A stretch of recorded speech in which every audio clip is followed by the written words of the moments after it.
sebagai umatnya Nabi Muhammad sallallahu alaihi wasallam, kita yang mengaku sebagai pengikutnya Rasulullah sallallahu alaihi wasallam, yang mengaku sebagai umatnya Rasulullah sallallahu alaihi wasallam, hendaknya kita membuktikan seberapa besar kecintaan kita kepada Nabi Muhammad sallallahu alaihi wasallam tersebut. Salah satu bukti kecintaan kita kepada Rasulullah sallallahu alaihi wasallam ialah salah satu buktinya bisa kita buktikan dengan kita memperbanyak membaca salawat kepada Rasulullah sallallahu alaihi wasallam. Satu kali kita membaca salawat kepada Rasulullah sallallahu alaihi wasallam, maka Allah akan membalasnya 10 kali. Ya. Man shalla alayya salatan wahidatan, barang siapa yang membaca salawat kepadaku 1 kali, kata Rasulullah, sallallahu alaihi biha asyran, maka Allah subhanahu wa ta'ala akan membalas dengan rahmat 10 kali lipat.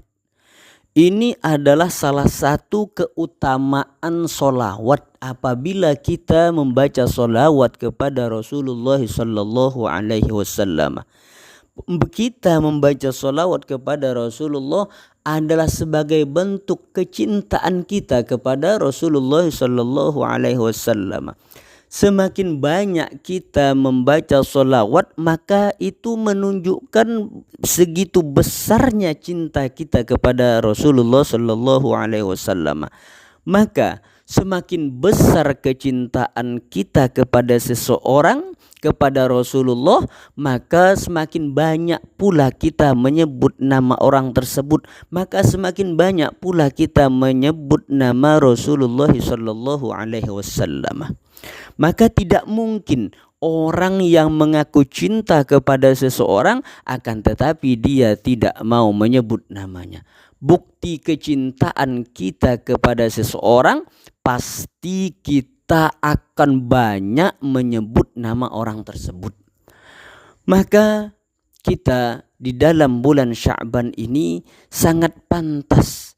Maka di dalam bulan Sya'ban ini sudah sewajarnya kita meningkatkan, memperbanyak lagi bacaan solawat kita kepada Rasulullah sallallahu alaihi wasallam. Perintah solawat ini diperintahkan oleh Allah subhanahu wa ta'ala kepada kita sebagai hambanya untuk bersolawat kepada Rasulullah sallallahu alaihi wasallam.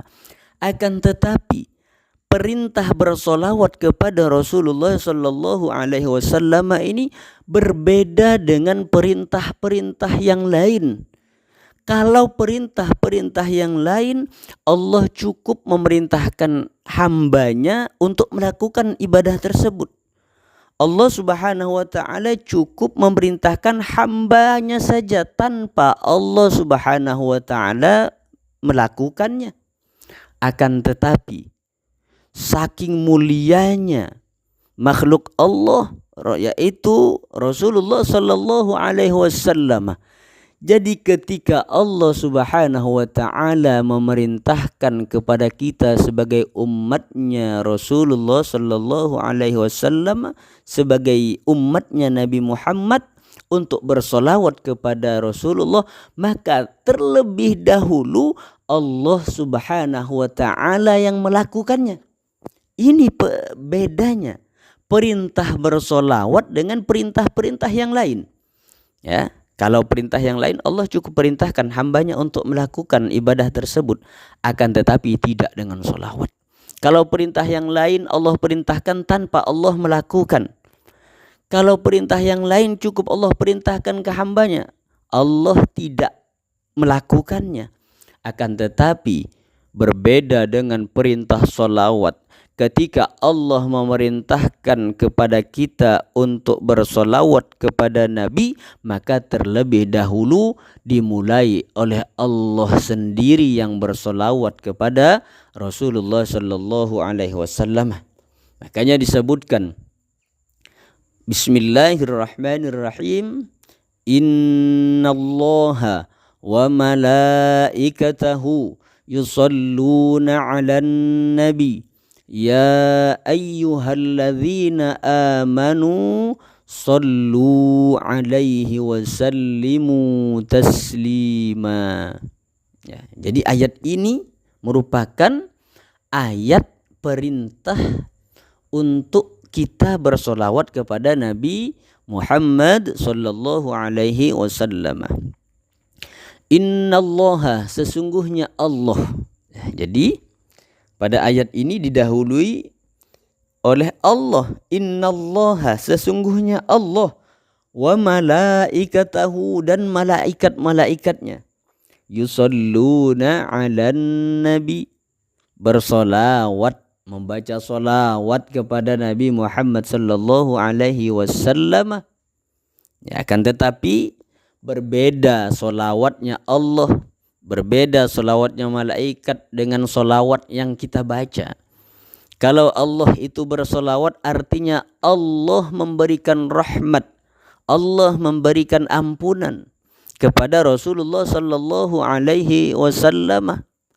Jadi sebelum Allah memerintahkan kita untuk bersolawat kepada Nabi, maka Allah sendiri terlebih dahulu bersolawat kepada Rasulullah sallallahu alaihi wasallam. Makanya dimulai ayatnya dengan Innallaha wa malaikatahu yusalluna 'alan nabi.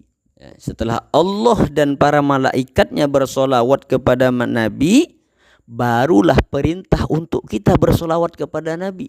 Baru ayatnya kemudian ya ayyuhalladzina amanu sallu alaihi wa sallimu taslima. Wahai orang-orang yang beriman, bersolawatlah kamu untuk Nabi dan ucapkanlah salam dengan penuh penghormatan kepadanya. Jadi dimulai oleh Allah bersolawat, kemudian malaikat, baru Allah subhanahu wa ta'ala memerintahkan kita umatnya ya untuk bersolawat kepada Rasulullah.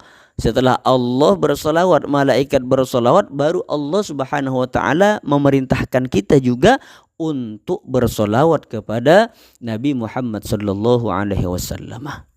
Ya, apalagi saat ini yang kita berada di bulan Sya'ban, maka hendaknya kita memperbanyak bersolawat kepada Nabi Muhammad sallallahu alaihi wasallam. Kenapa? Karena bulan Sya'ban merupakan bulannya solawat, sebagaimana yang dikatakan oleh ulama, ya, Rajabun syahrul istighfar. Rajab merupakan bulannya istighfar. Rajab merupakan bulan tempat kita mohon ampun, beristighfar kepada Allah, dan ini bulan Rajab sudah kita lewati. Saat ini kita yang berada di bulan Sya'ban. Wa Sya'ban syahrus salati 'alan nabiyil mukhtar.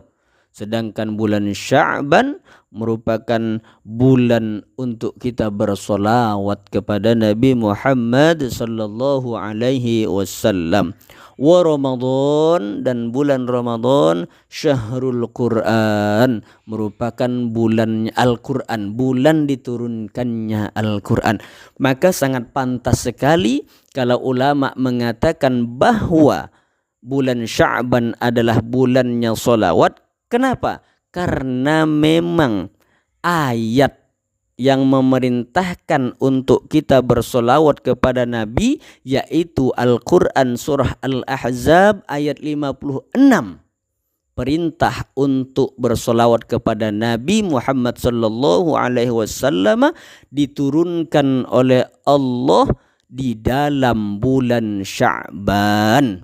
Maka sebaiknya, seharusnya di dalam bulan Sya'ban ini kita perbanyak lagi, kita tingkatkan tingkatkan lagi bacaan solawat kita kepada Nabi Muhammad sallallahu alaihi wasallam. Kenapa? Karena solawat itu merupakan bukti kecintaan kita kepada Rasulullah sallallahu alaihi wasallam. Semakin besar kecintaan kita kepada Nabi Muhammad sallallahu alaihi wasallam, maka akan semakin banyak pula bacaan solawat yang akan kita baca. Kenapa? Orang yang mengaku cinta pasti akan banyak menyebut nama orang yang dia cintai.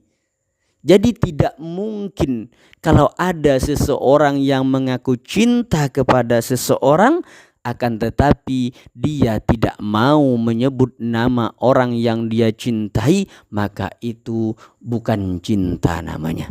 Karena cinta seseorang kepada orang yang ia cintai, orang yang dia cintai akan selalu dia sebut-sebut namanya. Maka kalau kita mengaku cinta kepada Rasulullah sallallahu alaihi wasallam, maka kita akan pasti banyak menyebut nama Nabi Muhammad sallallahu alaihi wasallam. Kita baca, kita sebut nama Nabi Muhammad di dalam lantunan bacaan solawat-solawat kita. Inilah cinta yang sesungguhnya.